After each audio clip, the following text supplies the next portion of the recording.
बच्चों, हम सब ईश्वर पर बहुत श्रद्धा रखते हैं। हमारी मनोकामना पूरी करने के लिए हम भगवान के दर्शन करते हैं और उसके लिए हम मंदिर जाते हैं, मस्जिद जाते हैं, चर्च में जाते हैं और भगवान की आराधना यानी पूजा करते हैं। घर का कुछ मंगल कार्य हो वह करने के लिए हम शुभ मुहूर्त निकालते हैं। तो आज हम गोवा के प्रसिद्ध कवि डॉक्टर मनोहर राय सरदेसाई इनकी रचित कविता मेरा ईश्वर पढ़ेंगे। पहले मैं कविता का पहला पदांश पढ़ती हूँ। आराधना का मुहूर्त तुम्ही अब निर्माण करो, सोने की वज्र की मूर्ति स्थापित करो। अंधकारमय गर्भगृह में उस मूर्ति की पूजा करो।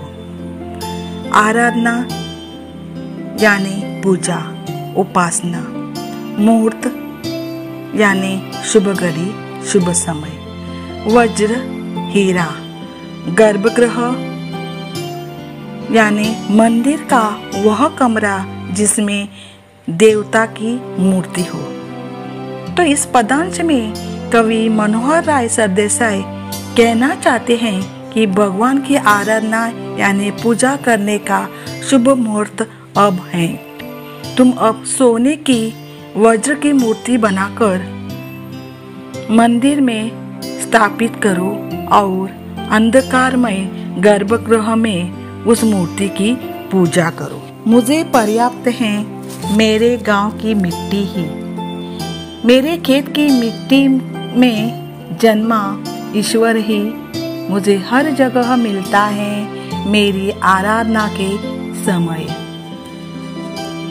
पर्याप्त यानी काफी, समय यानी वक्त। इस पदांश में कवि कहना चाहता है कि मेरे लिए काफी है मेरे गांव की मिट्टी ही, क्योंकि मेरे गांव की मिट्टी से ही ईश्वर ने जन्म लिया है। यही ईश्वर जब मैं उसकी पूजा करना चाहता हूँ यानी उपासना करना चाहता हूँ, उसी समय हर जगह मुझे मेरा ईश्वर मिलता है। उसकी पूजा करने के लिए मुझे किसी मंदिर, मस्जिद या चर्च जाने की जरूरत नहीं है। अगला पदांश, मेरा ईश्वर मिट्टी का है, रात दिन खेतों में खटने वाला, अपने बीवी बच्चों के साथ दाने दाने को तरसने वाला। खटने वाला यानी परिश्रमी, मेहनत करने वाला। इस पदांश में मनोहर राय सरदेसाई कहते हैं कि उसका ईश्वर इसी मिट्टी में है और वह मिट्टी का ही बना हुआ है। और कोई यह भी कहता है कि उसका ईश्वर अपने बीवी बच्चों के साथ इन खेतों में दिन रात परिश्रम करता है ताकि इस संसार में कोई भी भूखा न रहे। उसका ईश्वर अपने बीवी बच्चों के साथ स्वयं भूखा रहता है क्योंकि सबको अन्न मिले। वह स्वयं दाने दाने के लिए तरसता है।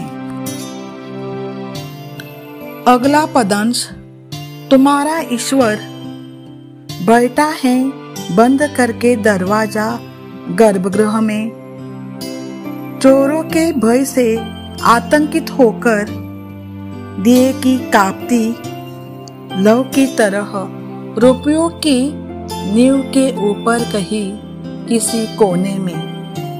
आतंकित यानी भयभीत। कवि इस पदांश में कहता है कि तुम्हारा ईश्वर गर्भगृह में दरवाजा बंद करके बैठा है। वह चोरों की भय से आतंकित होकर यानी डर कर दिए की लौ की तरह कांपते हुए सोने चांदी और रुपयों की नींव के ऊपर कहीं किसी कोने में बैठा है। अगला पदांश, मेरा ईश्वर व्याप्त हैं खेतों में धैर्यशील मिट्टी की तरह। खुले आकाश के नीचे झिलमिलाते हुए उसके माथे की बिंदिया रूप में। व्याप्त यानी फैला हुआ, भरा हुआ। धैर्यशील यानी धीर, स्थिर। इस पदांश में कवि अपने ईश्वर की स्तुति करते हुए कहता है कि उसका ईश्वर खेतों में ही व्याप्त है, वही उसी मिट्टी में वह फैला हुआ है, धैर्यशील मिट्टी की तरह। इस खुले फैले हुए नीले आकाश के नीचे यानी इस धरती पर झिलमिलाते हुए उसके माथे की बिंदिया के रूप में। अंतिम पदांश, मेरा ईश्वर बड़ा होता रहता है, प्रतिदिन स्नान करते हुए मांडवी के तीर्थ पर, दिशाओं जैसी बाहों को लहराते हुए दिन दुखिया को संभालते हुए। प्रतिदिन यानी हर दिन। कवि कहता है कि उसका ईश्वर बड़ा होता रहता है। प्रतिदिन मांडवी नदी के पवित्र तीर्थ पर स्नान करते हुए अपनी दिशाओं जैसी बाहों को लहराते हुए सभी दिन दुखियों को संभालते हैं। उन सब की रक्षा करते हुए उसका ईश्वर हर जगह मिलता है। तो कवि डॉक्टर मनोहर राय सरदेसाई इस कविता के माध्यम से हमें यह कहता है कि ईश्वर मंदिरों के गर्भगृह में नहीं बल्कि खेतों की मिट्टी में अधिक शोभा पाता है। शब्दार्थ,